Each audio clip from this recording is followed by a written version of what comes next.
लड़की को हॉस्टल से घर बुलाया और ज़बरदस्ती निकाह पढ़वा दिया। अस्सलामु अलैकुम दोस्तों, मेरा नाम उमैर है और ये है सच्ची स्टोरी उमैर चैनल। आज की कहानी बहुत ही जज्बाती और समाजी बुराई पर मबनी है। ये है वन्नी की कहानी, एक ऐसी लड़की की जिसे उसकी कोई गलती नहीं थी, लेकिन पंचायत के फैसले ने उसे कुर्बानी का बकरा बना दिया। उसे हॉस्टल से बुलाया गया, जबरदस्ती निकाह पढ़वाया गया और फिर किसी दूसरे घराने में भेज दिया गया। लेकिन जब उसे पता चला कि उसका शोहर कौन है तो वो हैरान रह गई। देखते हैं इस कहानी का हैरान कुन इंजाम।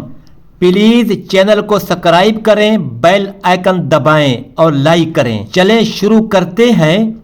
लाहौर की नेशनल यूनिवर्सिटी के गर्ल्स हॉस्टल में एक खूबसूरत और पढ़ाकू लड़की आयशा अपने फाइनल इम्तिहान का आखिरी पेपर खत्म करके अपने कमरे में दाखिल हुई। उसके चेहरे पर एक मुस्कुराहट थी और दिल में ये खुशी थी कि अब वो घर जाकर अपनी माँ के साथ वक्त गुजारेगी।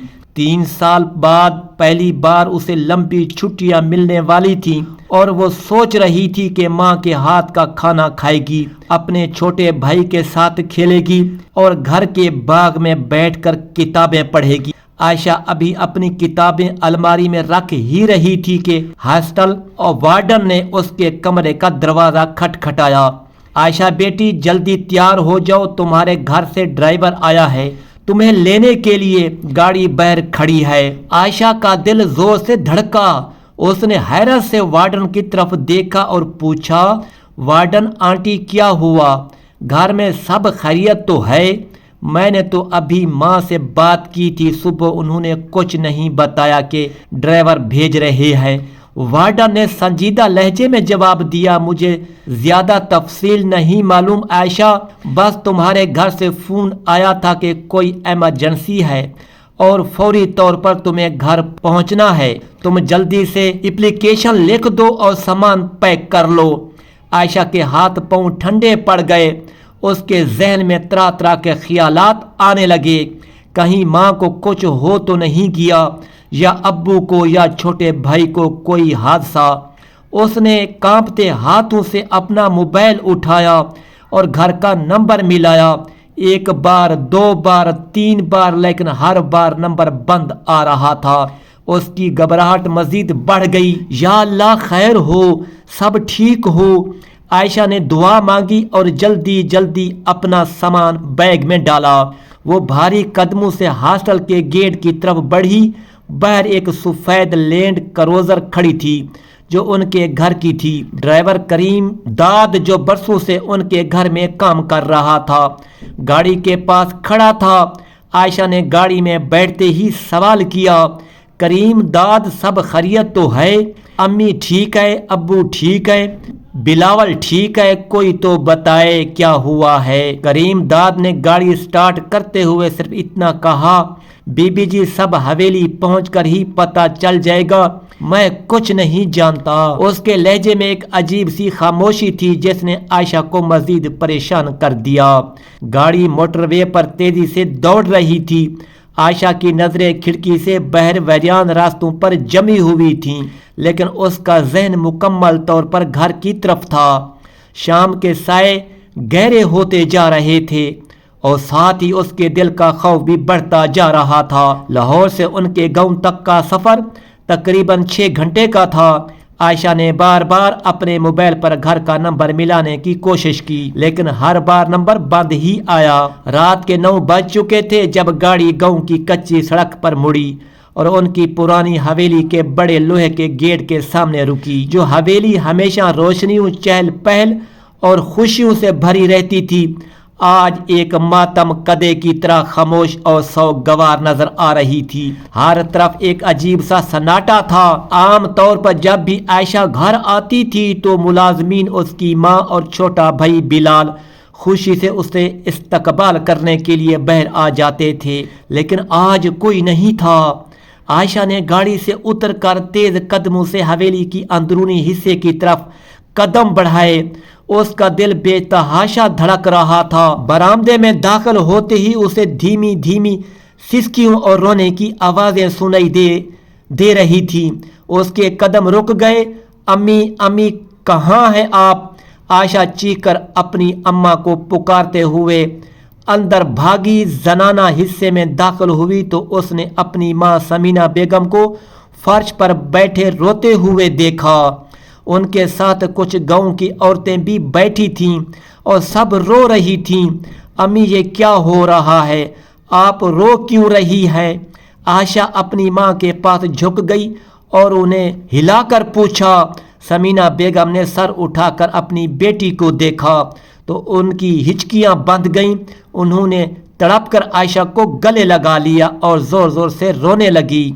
मेरी बच्ची, मेरी फूल सी बच्ची बर्बाद हो गई। तुझे जुल्म की चक्की में पीस दिया गया है। आयशा के सर पर जैसे बिजली गिर गई। अम्मी खुदा के लिए साफ साफ बताएं क्या हुआ है, मुझे डर लग रहा है। आयशा ने अपनी माँ को झंझोड़ते हुए कहा।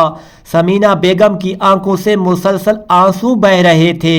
वो बोलने की कोशिश कर रही थी लेकिन अल्फाज गले में अटक रहे थे। तभी आयशा की नज़र एक तरफ पड़ी जहां उसकी सौतेली माँ शहनाज बेगम एक कुर्सी पर बैठी थी। उनके चेहरे पर कोई गम नहीं था बल्कि एक अजीब सी बेहिस्सी थी। आयशा के वालिद नवाब सलीम खान की पहली बीवी यानी आयशा की हकीकी माँ समीना बेगम बरसों पहले एक बीमारी में मुब्तला हो गई थी और डॉक्टरों ने कह दिया था कि वो ज़्यादा दिन जिंदा नहीं रहेंगी। नवाब साहब ने दूसरी शादी कर ली थी शहनाज से, जो एक दौलतमंद घराने की बेटी थी, लेकिन कुदरत को कुछ और मंजूर था। समीना बेगम ठीक हो गईं और जिंदा रहीं। अब घर में वो बेगमात थीं। शहनाज बेगम ने कभी आयशा को कबूल नहीं किया। वो हमेशा उसे अपनी राह का कांटा समझती थी क्योंकि आयशा नवाब साहब की पहली बीवी की बेटी थी और विरासत में उसका हक बनता था। बताएं तो अम्मी क्या हुआ है? आयशा ने दोबारा पूछा। समीना बेगम ने हिचकियां लेते हुए कहा, बेटी 3 दिन पहले गांव में एक वाकया हो गया।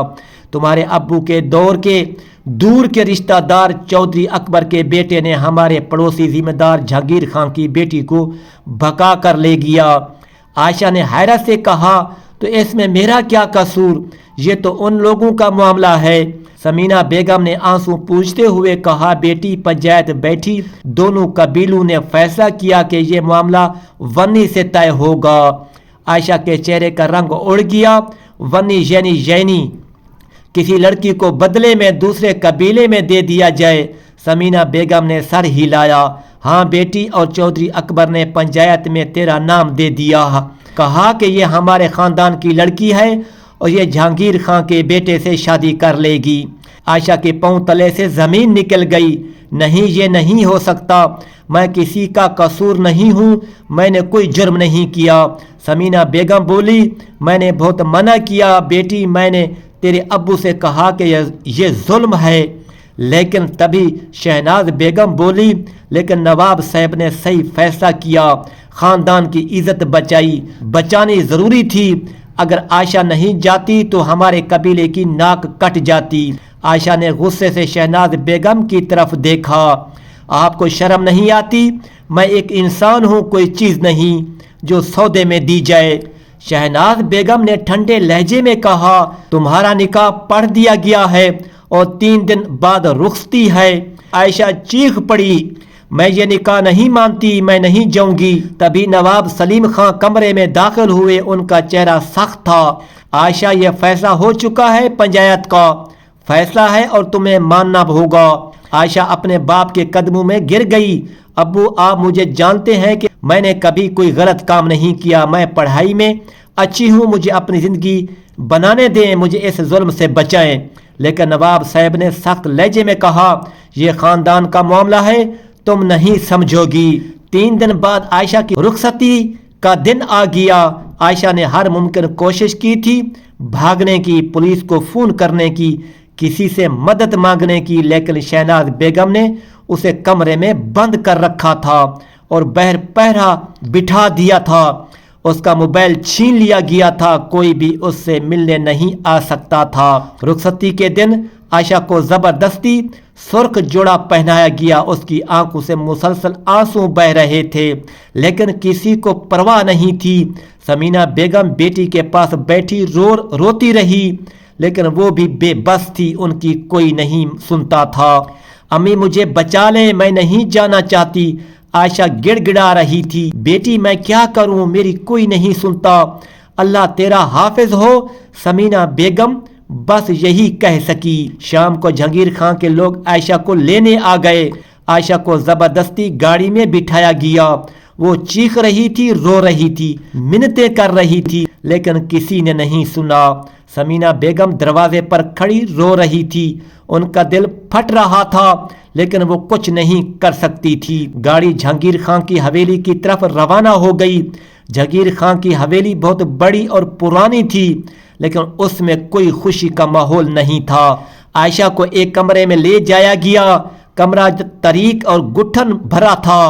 اسے بتایا گیا کہ وہ اب اس حویلی کی بہو ہے اور اسے تمام گھر کے کام کرنے ہوں گے۔ ایک مہینہ گزر گیا، عائشہ کو ابھی تک نہیں بتایا گیا کہ اس کا شوہر کون ہے۔ اسے صرف کہا جاتا ہے کہ وہ گھر کے کام کرے اور خاموش رہے۔ حویلی میں ایک بڑی بی بی تھی، جہانگیر خان کی بیوی، جو بہت سخت تھیں۔ وہ عائشہ کو خادمہ کی طرح استعمال کرتی تھی۔ جلدی کرو، کھانا بناؤ، صفائی کرو، کپڑے دھوو۔ عائشہ روز روز یہ سب کرتی، لیکن اس کا دل ٹوٹ چکا تھا۔ ایک دن عائشہ باورچی خانے میں کھانا بنا رہی تھی، اچانک سالن جل گیا۔ بڑی بی بی غصے سے آئیں اور عائشہ کے بالوں سے پکڑ کر اسے مارنا شروع کر دیا۔ نالائق، تو نے سالن جلا دیا، بیکار لڑکی۔ وہ عائشہ کو گھسیٹتے ہوئے باہر لے گئیں۔ جہانگیر خان کا بیٹا نواب فرحان خان بیٹھا تھا۔ بڑی بی بی نے عائشہ کو دھکا دے کر فرحان خان کے قدموں میں پھینک دیا۔ دیکھو یہ تمہاری بیوی کتنی نالائق ہے، سالن بھی ٹھیک سے نہیں بنا سکتی۔ عائشہ زمین پر گری رو رہی تھی، اس نے اپنا چہرہ ہاتھوں سے ڈھانپ لیا تھا۔ مجھے معاف کر دیں، غلطی سے جل گیا، برائے کرم مجھے مت ماریں۔ تبھی فرحان خان نے آواز دی، بس کریں امی۔ عائشہ نے آہستہ سے سر اٹھایا اور فرحان خان کی طرف دیکھا، اور جیسے ہی اس نے ان کا چہرہ دیکھا اس کی سانس رک گئی۔ یہ وہی شخص تھا، وہی شخص جو فرحان خان نے جب عائشہ کو دیکھا تو وہ بھی سکتے میں آ گیا۔ وہ سانس لینا بھول گیا، کیونکہ یہ وہی عائشہ تھی جو اس کی یونیورسٹی کی سینئر تھی، وہی عائشہ جس نے فرحان خان نے 3 سال پہلے محبت کی تھی۔ فرحان خان نے آگے بڑھ کر عائشہ کو اٹھایا اور کہا، عائشہ تم یہاں۔ عائشہ کی آنکھوں سے آنسو بہ رہے تھے۔ ہاں میں وہی ہوں، وہی عائشہ جسے تم جانتے تھے، لیکن اب میں بنی ہوں، قصوروار ہوں کسی اور کے جرم کی۔ فرحان خان کا دل بیٹھ گیا۔ اسے یاد آیا کہ اس نے یونیورسٹی میں عائشہ کو پرپوز کیا تھا، لیکن عائشہ نے انکار کر دیا تھا کیونکہ وہ پہلے اپنی تعلیم مکمل کرنا چاہتی تھی۔ فرحان نے غصے میں یونیورسٹی چھوڑ دی تھی اور گھر واپس آ گیا تھا، لیکن اب قسمت نے یہ کھیل کھیلا تھا۔ فرحان خان نے اپنی ماں سے کہا، امی یہ میری بیوی ہے، اس کے ساتھ اچھا سلوک کریں۔ بڑی بی بی نے حیرت سے کہا، یہ تو ونی ہے، اسے خادمہ کی طرح رکھنا ہے۔ فرحان نے سختی سے کہا، نہیں امی، یہ میری بیوی ہے اور میں اسے اس طرح نہیں رکھوں گا۔ اس دن کے بعد فرحان نے عائشہ کے ساتھ احترام سے پیش آنا شروع کیا۔ وہ اسے کام نہیں کرنے دیتا تھا، اسے عزت دیتا تھا، لیکن عائشہ کا دل اب بھی ٹوٹا ہوا تھا۔ ایک دن فرحان نے عائشہ سے کہا، عائشہ میں جانتا ہوں تم یہاں خوش نہیں ہو، لیکن میں تمہیں یہاں سے نکال نہیں سکتا، پنچایت کا فیصلہ ہے۔ عائشہ نے کہا، تو پھر مجھے کیوں عزت دے رہے ہو، میں تو قیدی ہوں۔ فرحان نے کہا، کیونکہ میں تم سے محبت کرتا ہوں، ہمیشہ سے کرتا تھا۔ عائشہ نے آنسو بہاتے ہوئے کہا، لیکن یہ محبت نہیں، یہ ظلم ہے۔ میں ونی ہوں، میں تمہاری بیوی نہیں، بلکہ بدلے میں دی گئی چیز ہوں۔ 6 مہینے بعد फरहान ने तय किया कि वो इस जुल्म को ख़त्म करेगा। उसने अपने वालिद से कहा, अबू मैं आयशा को वापस उसके घर भेज रहा हूँ, ये वन्नी की रस्म गलत है। जहांगीर खान गुस्से में आ गए, ये क्या कह रहे हो, पंचायत का फैसला है। फरहान ने कहा, तो गलत फैसला है, मैं अपनी बीवी को इस जुल्म में नहीं रखूंगा। और फरहान ने आयशा को तलाक दे दी और उसे उसके घर वापस भेज दिया। आयशा जब अपने घर पहुंची तो उसकी माँ ने उसे गले लगाया और बहुत रोई। आयशा ने अपनी तालीम दोबारा शुरू की और एक वकील बन गई और उसने वन्नी जैसी रस्मों के खिलाफ केसेस लड़ना शुरू किए। कई साल बाद आयशा एक मशहूर वकील बन चुकी थी। एक दिन कोर्ट में उसका सामना फरहान खान से हुआ। फरहान ने कहा, आयशा मैं मुआफ़ी चाहता हूँ। आयशा ने कहा, आपने मुझे आज़ाद किया, ये आपका एहसान है, लेकिन वन्नी की लानत आज भी हज़ारों लड़कियों पर है। मैं इन सब के लिए लड़ूंगी।